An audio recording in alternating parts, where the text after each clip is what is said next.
Vamos a analizar de manera general una introducción de pasivos fiscales o impositivos.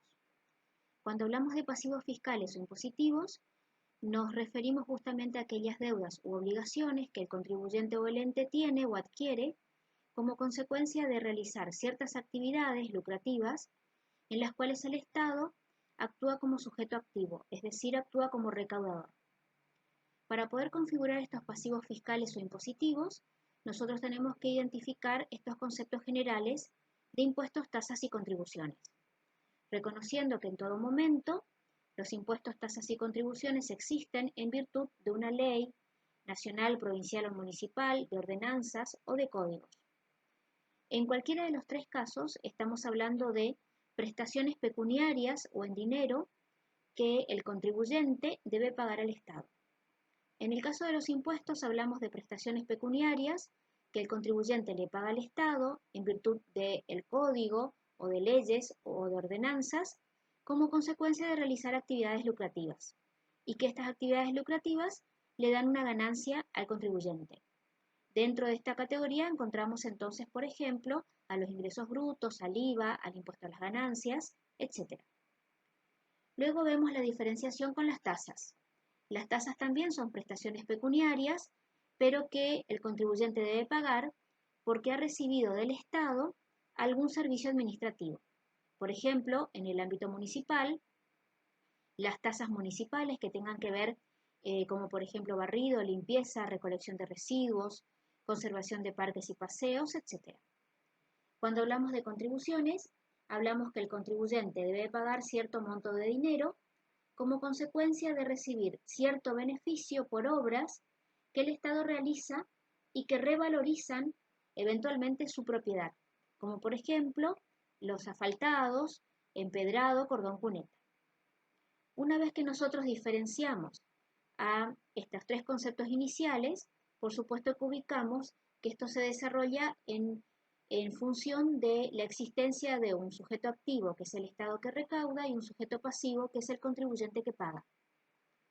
Cada vez que nosotros analicemos casos de pasivos, nos vamos a ubicar en aquellos elementos que hacen que el impuesto exista, salvando las distancias y haciendo paralelo con los requisitos mínimos de la documentación.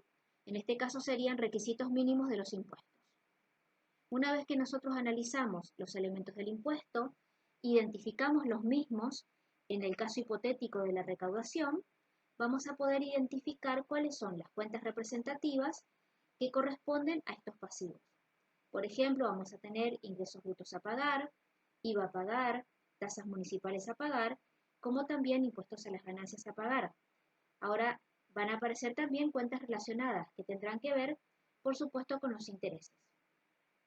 Una vez que nosotros podamos ubicar al contribuyente con el elemento correspondiente, haremos el cálculo de la liquidación y posteriormente la registración contable.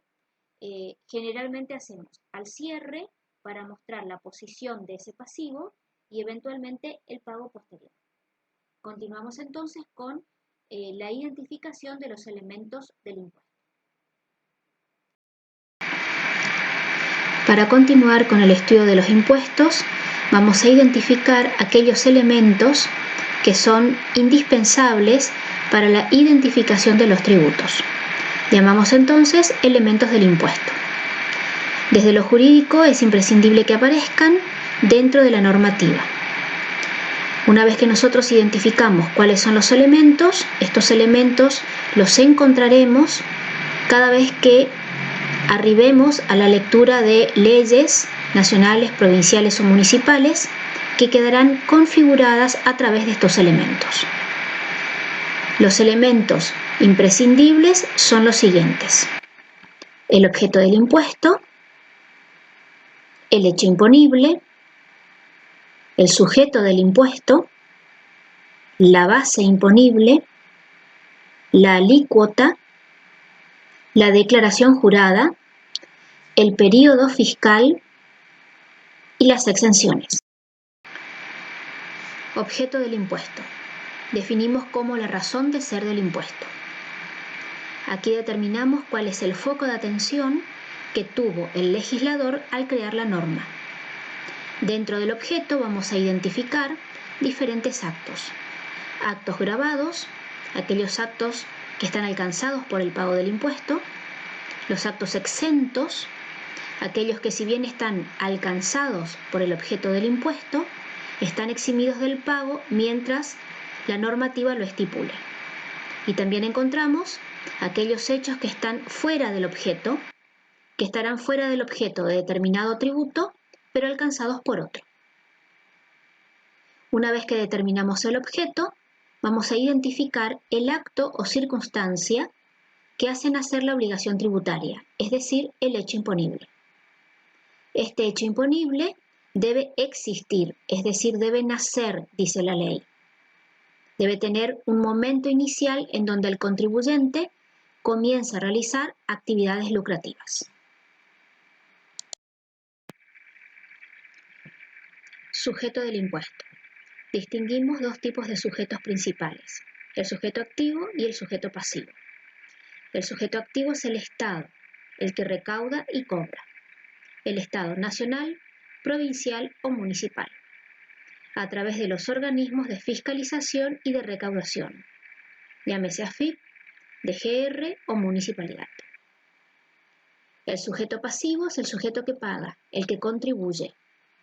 Distinguimos varios sujetos pasivos: sujeto pasivo por deuda propia, el dueño o contribuyente, propietario; sujeto por deuda ajena, aquel que administra los bienes de un tercero, representantes, apoderados; el cónyuge, que administra los bienes del otro; los curadores o representantes legales de menores o incapaces, etc. Encontramos a los agentes de retención y percepción como sujetos pasivos, intermediarios y, por último, el consumidor final. La base imponible va a estar representada por el monto, es decir, un importe en pesos, sobre el cual se va a aplicar un coeficiente o una alícuota. Generalmente esta base imponible está establecida por lo que nosotros llamamos la facturación del contribuyente durante el periodo fiscal. Alícuota del impuesto. Es el coeficiente expresado generalmente en un tanto por ciento o un tanto por mil. Este porcentaje se aplicará sobre la base imponible, es decir, sobre un monto en pesos. Por lo tanto, tendremos la base imponible, monto en pesos, por alícuota, coeficiente, para obtener definitivamente y en principio el monto del tributo. El cálculo continuará después bajo otras circunstancias. Una vez que se hacen los cálculos pertinentes al impuesto, el contribuyente deberá presentar la declaración jurada. ¿Qué es la declaración jurada? Es el reconocimiento formal de la obligación. Este reconocimiento formal tiene carácter de juramento y, por lo tanto, los datos expresados deben ser fiel expresión de la verdad.